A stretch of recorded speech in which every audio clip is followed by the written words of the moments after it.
Évangile selon Matthieu, chapitre 21.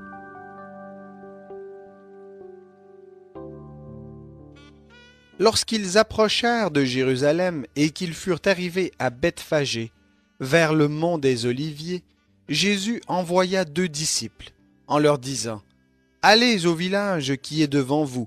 Vous trouverez aussitôt une ânesse attachée et un ânon avec elle. Détachez-les et amenez-les-moi. Si quelqu'un vous dit quelque chose, vous répondrez : Le Seigneur en a besoin, et à l'instant il les laissera aller. Or, ceci arriva afin que s'accomplisse la parole du prophète. Dites à la fille de Sion : Voici que ton roi vient à toi, plein de douceur et monté sur une ânesse, sur un ânon, le petit d'une bête de somme. Les disciples allèrent et firent ce que Jésus leur avait ordonné. Ils amenèrent l'ânesse et l'ânon, mirent sur eux leurs vêtements et le firent asseoir dessus. La plupart des gens de la foule étendirent leurs vêtements sur le chemin. D'autres coupèrent des branches aux arbres et les étendirent sur le chemin. Les foules précédaient et suivaient Jésus en criant : « Hosanna, ô fils de David ! Béni soit celui qui vient au nom du Seigneur. Hosanna dans les lieux très hauts. » Lorsqu'il entra dans Jérusalem, toute la ville fut en émoi, et l'on disait : « Qui est celui-ci » Les foules répondaient : « C'est Jésus, le prophète de Nazareth en Galilée. » Jésus entra dans le temple, il chassa tous ceux qui vendaient et qui achetaient dans le temple, il renversa les tables des changeurs et les sièges des vendeurs de pigeons.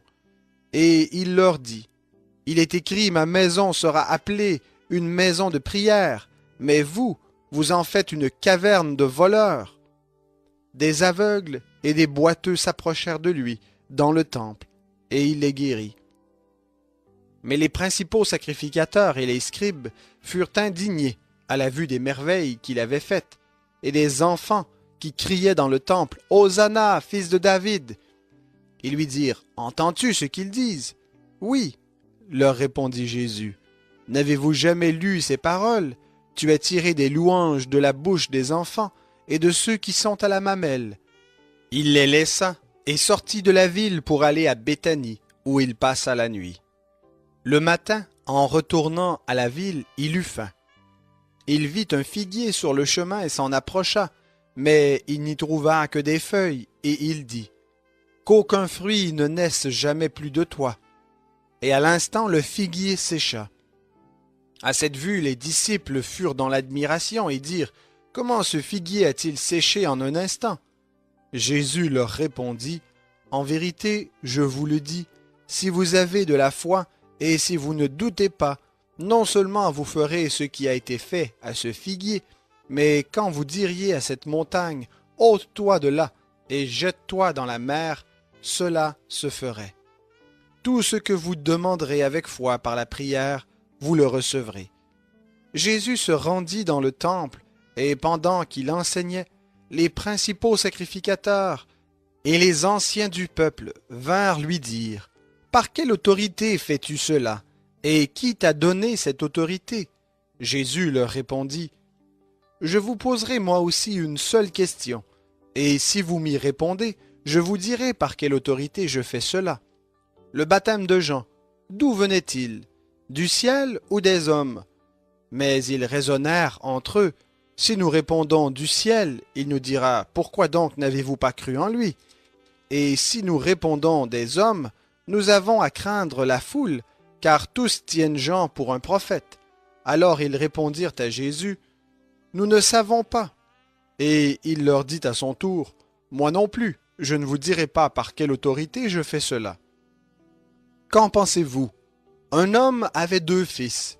Il s'adressa au premier et dit : Mon enfant, va travailler aujourd'hui dans ma vigne. Il répondit : Je ne veux pas. Ensuite il se repentit et il y alla. Il s'adressa alors au second et donna le même ordre. Celui-ci répondit : Je veux bien, Seigneur, mais il n'y alla pas.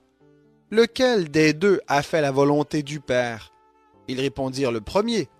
Et Jésus leur dit : En vérité, je vous le dis, les péagers et les prostituées vous devanceront dans le royaume de Dieu. Car Jean est venu à vous dans la voie de la justice, et vous n'avez pas cru en lui. Mais les péagers et les prostituées ont cru en lui. Et vous, qui avez vu cela, vous ne vous êtes pas ensuite repentis pour croire en lui. Écoutez une autre parabole. Il y avait un maître de maison qui planta une vigne. Il l'entoura d'une haie, y creusa un pressoir et y bâtit une tour. Puis il la loua à des vignerons et partit en voyage. À l'approche des vendanges, il envoya ses serviteurs vers les vignerons pour recevoir les fruits de la vigne. Les vignerons prirent ses serviteurs, frappèrent l'un, tuèrent l'autre et lapidèrent le troisième. Il envoya encore d'autres serviteurs en plus grand nombre que les premiers, et les vignerons les traitèrent de la même manière. Enfin, il envoya vers eux son fils en disant « Ils respecteront mon fils ». Mais quand les vignerons virent le fils, ils se dirent entre eux « C'est lui l'héritier, venez, tuons-le, et nous aurons son héritage. » Ils le prirent, le jetèrent hors de la vigne et le tuèrent. Maintenant, lorsque le maître de la vigne viendra, que fera-t-il à ces vignerons? Ils lui répondirent, il fera périr misérablement ces misérables, et il louera la vigne à d'autres vignerons, qui lui donneront les fruits en leur saison. Jésus leur dit, n'avez-vous jamais lu dans les Écritures, la pierre qu'ont rejetée ceux qui bâtissaient est devenue la principale, celle de l'angle? C'est du Seigneur que cela est venu, et c'est une merveille à nos yeux. C'est pourquoi je vous le dis, le royaume de Dieu vous sera enlevé, et sera donné à une nation qui en produira les fruits. Quiconque tombera sur cette pierre s'y brisera, et celui sur qui elle tombera, elle l'écrasera. Après avoir entendu ces paroles, les principaux sacrificateurs et les pharisiens comprirent que c'était d'eux que Jésus parlait. Mais, tout en cherchant à se saisir de lui, ils craignaient les foules, parce qu'elles le tenaient pour un prophète.